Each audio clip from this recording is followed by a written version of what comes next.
उन्हीं का ही है। ठीक है, तो क्योंकि मैं प्रत्याशी प्रतिनिधि के रूप में आप लोगों के बीच में हूँ, आप लोगों को पता है कि मैडम इसी चुनाव के कार्य से ही उनको बहुत महत्वपूर्ण कार्य के लिए जो है आजमगढ़ से बाहर जाना पड़ा है, तो वो हम लोगों के बीच में नहीं है। तो साथियों, जैसा कि हमारे जितने भी साथी लोग यहाँ बैठे हुए हैं और उन्होंने बहुत ही महत्वपूर्ण बातें बताई, उसी कड़ी में मैं आप लोगों को ये बताना चाहता हूँ कि परम पूज्य बाबा साहब ने, ये सारे लोग जानते हैं कि भारतीय संविधान का निर्माण किया, और उसकी प्रस्तावना में अभी तक हमने 4 गोल्डन प्रिंसिपल्स पढ़े: समता, स्वतंत्रता, न्याय, बंधुत्व। लेकिन मैं हमेशा 5 गोल्डन प्रिंसिपल्स की बात करता हूँ। समता, स्वतंत्रता, न्याय, बंधुत्व के साथ साथ एक और वर्ड है डिग्निटी ऑफ इंडिविजुअल। इसका मतलब है मानव की गरिमा। मानव की गरिमा के लिए ही ये आपका जो फुले साहू अम्बेडकर जो मिशन आज तक चल रहा है, वो मानव गरिमा की प्रतिष्ठा को स्थापित करने के लिए ही चल रहा है साथियों।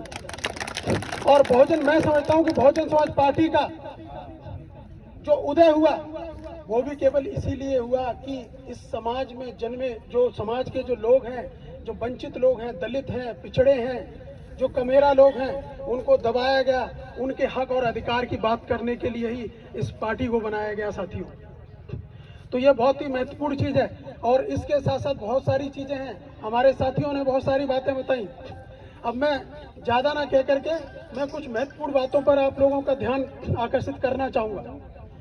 मैंने बहुत सारे नेताओं की, बीएसपी के स्पेशली नेताओं की स्पीचेस सुनी है अभी के समय में, लेकिन एक बहुत ही महत्वपूर्ण बिंदु अभी तक किसी के भी स्पीच में नहीं आया, और वो बिंदु है हमारे राष्ट्रीय कोऑर्डिनेटर माननीय आकाश आनंद जी का। अगर आप इंटरव्यू देखेंगे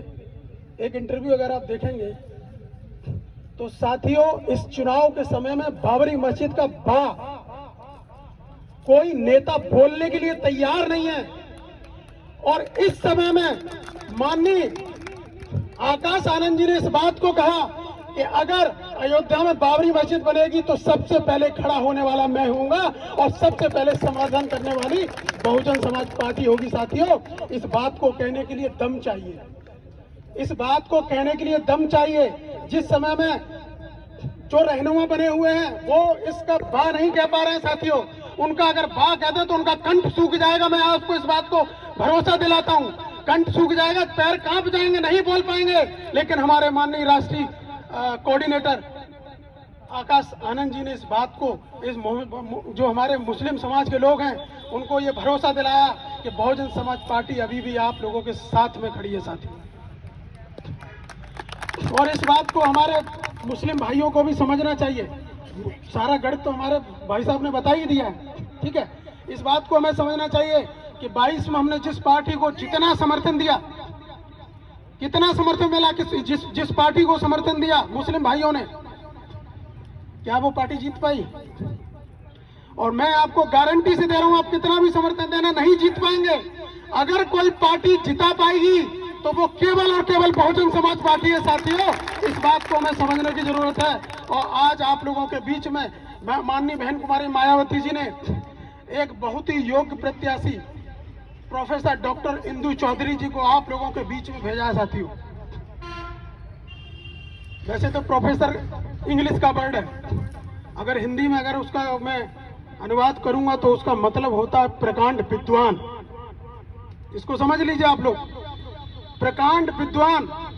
तो आप लोगों का जो प्रत्याशी है वो केवल प्रत्याशी नहीं है, उसी के साथ साथ एक प्रकांड विद्वान है, बहुत बड़ा शिक्षाविद है, और एक विश्व की नामी ग्रामी यूनिवर्सिटी बनारस हिंदू यूनिवर्सिटी में इंग्लिश की प्रोफेसर है साथी। तो इस बात को हमें समझने की जरूरत है। और उसी के साथ साथ और जो पार्टियों ने प्रत्याशी खड़े किए हैं उनका भी कंपैरिजन आप लोग कर लीजिए, लोकप्रियता का कंपैरिजन कर लीजिए। और जो 2 पार्टियों के प्रत्याशी खड़े हैं वो पहले से सांसद रह चुके हैं। लेकिन साथियों, आप लोग जानते हैं सोशल मीडिया का जमाना है, ट्विटर, फेसबुक और इंस्टाग्राम आप सारे लोग चलाते हैं। उठा करके देखिए, खोल करके देखिए, जो मैं बता रहा हूं अगर वो ना निकले तो बताना। आपकी जो केंद्र सरकार है उनकी प्रत्याशी, नाम नहीं लूंगा मैं, उनके आप फेसबुक पे जाकर के फॉलोअर देखिए, 19,000 फॉलोअर है।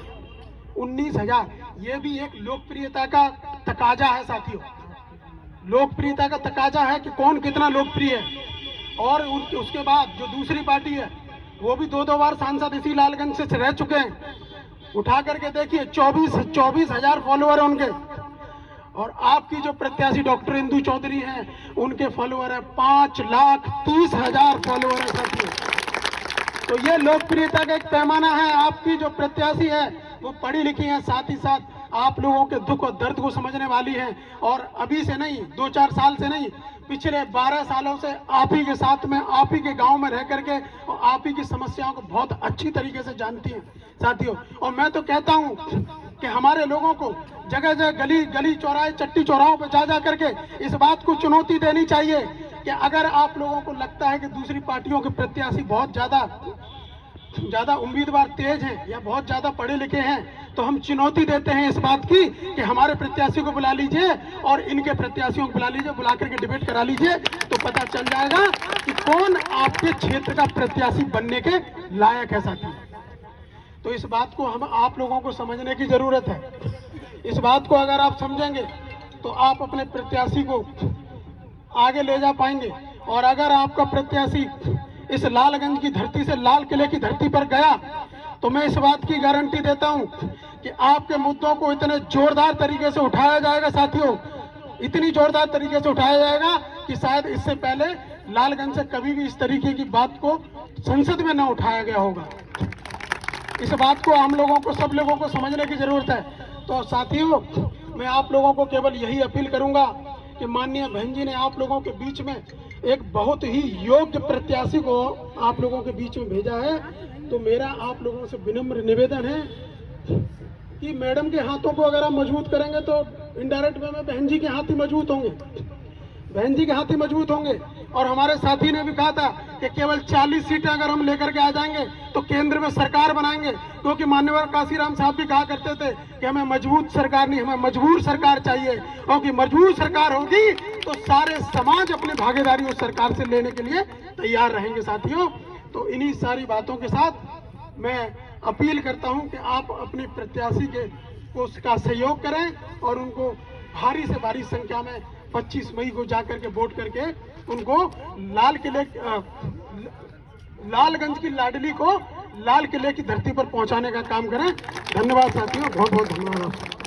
इसके साथ साथ एक बहुत महत्वपूर्ण बिंदु और है, क्योंकि हम निजामाबाद की धरती पर हैं और निजामाबाद में हमारे ज्यादातर सेक्टर अध्यक्ष लोग यहाँ आए हुए हैं। मैं पहले क्षमा चाहता हूँ क्योंकि समय का बहुत अभाव है। ठीक है, जो सेक्टर अध्यक्ष हमारे बीच में हैं, कटवा से श्री राजेश कुमार जी, बेतवा से दया